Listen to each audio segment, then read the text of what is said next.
For the moment, we'll get into this. Simon sitting alongside me, delighted that the chairman of the EFL, Rick Parry, has taken time out of his busy morning to join us live in the show. Rick, good morning. Morning.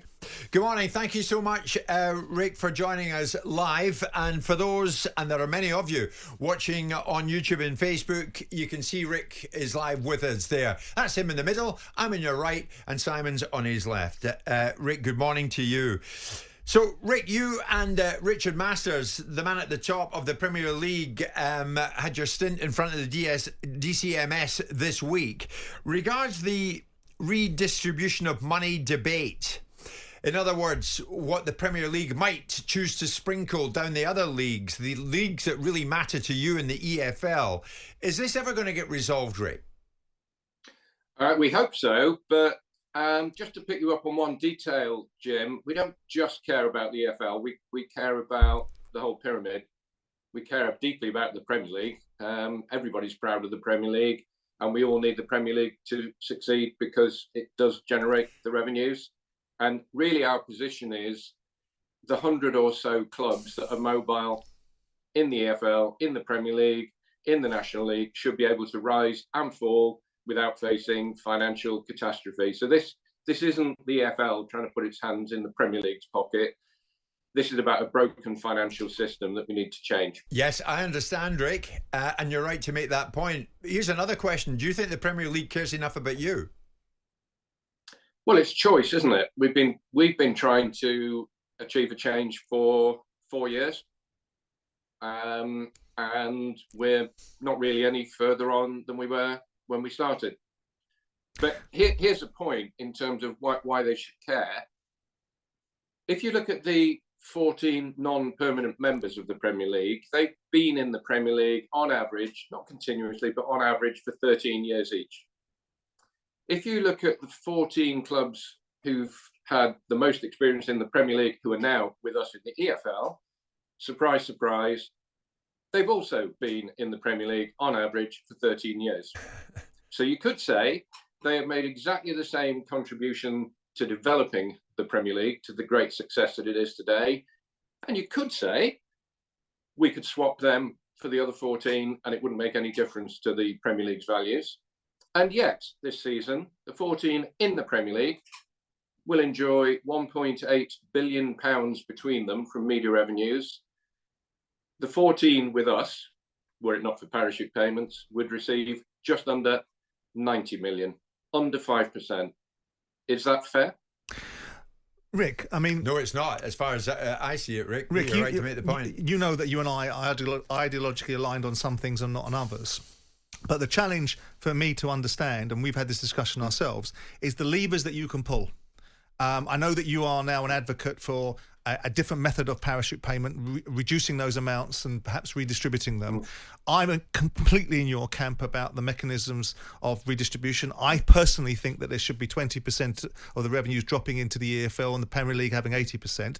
But how you get that is the question. The independent regulator would appear to be the blunt instrument that aids and abets you in this. Is that the saving grace now? In terms of the leverage, the transactional leverage, because whilst you make very good statistical points, you know that Premier League clubs are myopic. They live in the here and now. They won't be thinking they're going to be one of those clubs that form statistics of being outside of the Premier League. So what levers can you pull, Rick? That is the crux, Simon. As ever, you have gone straight to hitting the nail on the head. And as I said to the select committee, first of all, the Premier League is dominant. We don't have much to trade. And secondly, we can't really go anywhere else. We can't go and offer to attach ourselves to La Liga or the Bundesliga. And it does need independence. You know, I think if I'd been the Premier League and we wanted a degree of unity in saying to government, you know what, we don't need a regulator. We can do this ourselves. We should all pull together. I think what I'd have been doing is making us a generous offer. Yeah. And saying, here we are. We're going to pay a bit of a premium, but we need your support on this. Agreed.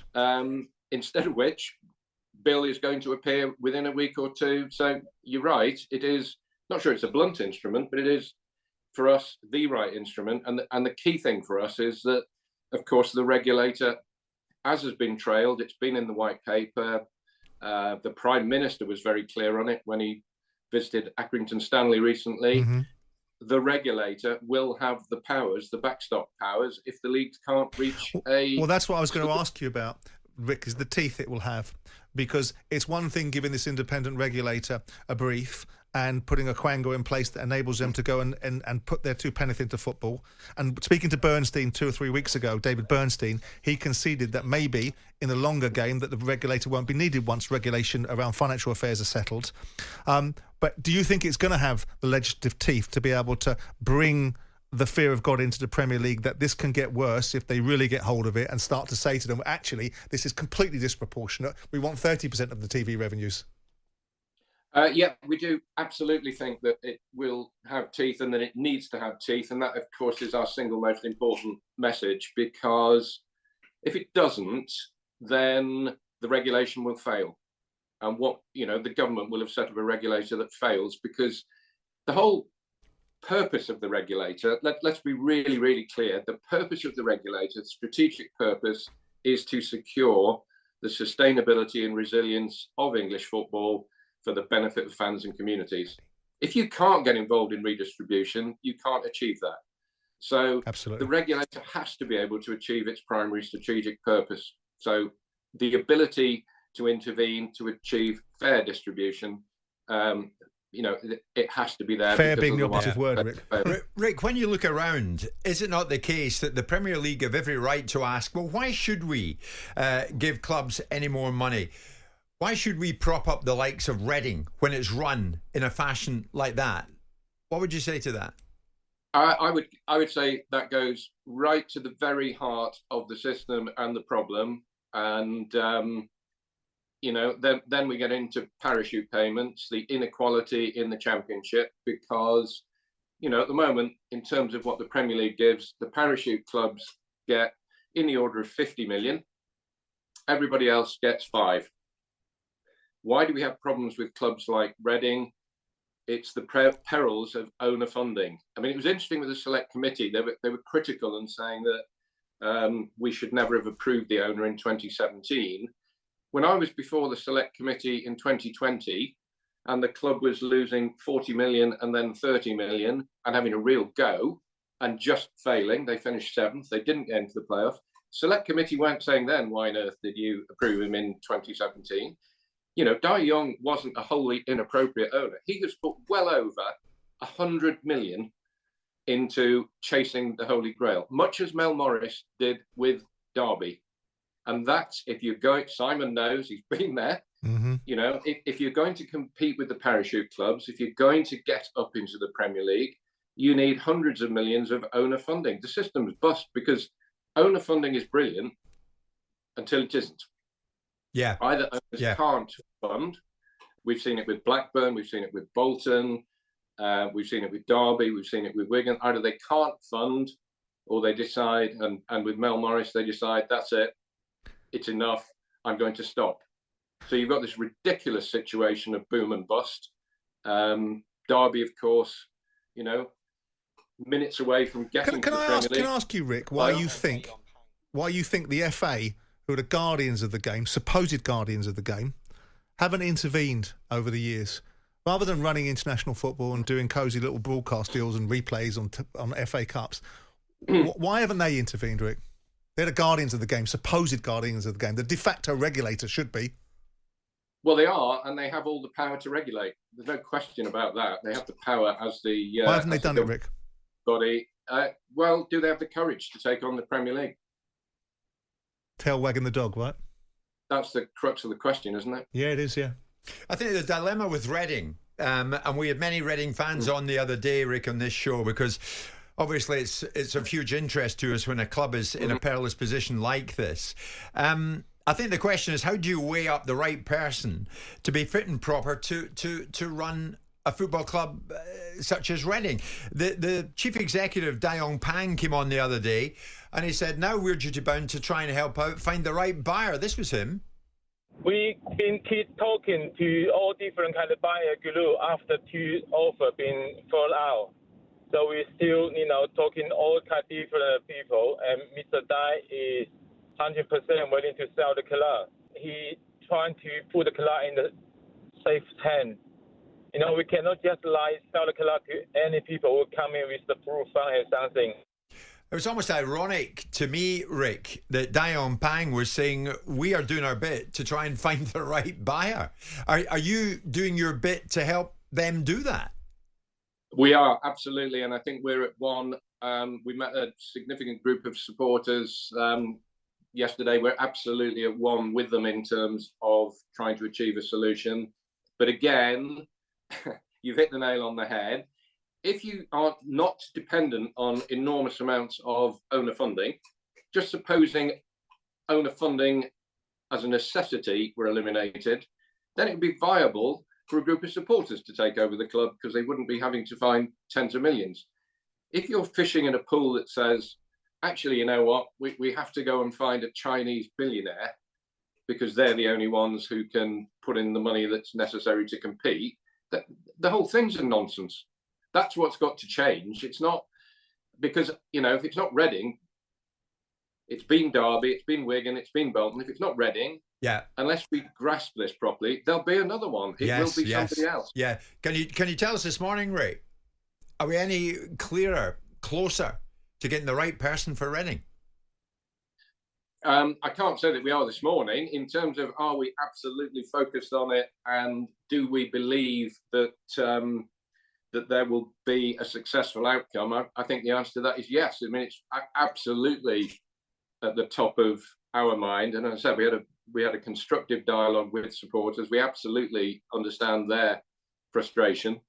But as ever, you can't focus only on Reading. We've got 72 clubs to look after, and we have to have a degree of balance, a degree of fairness. We have to think of the supporters of every other club as well.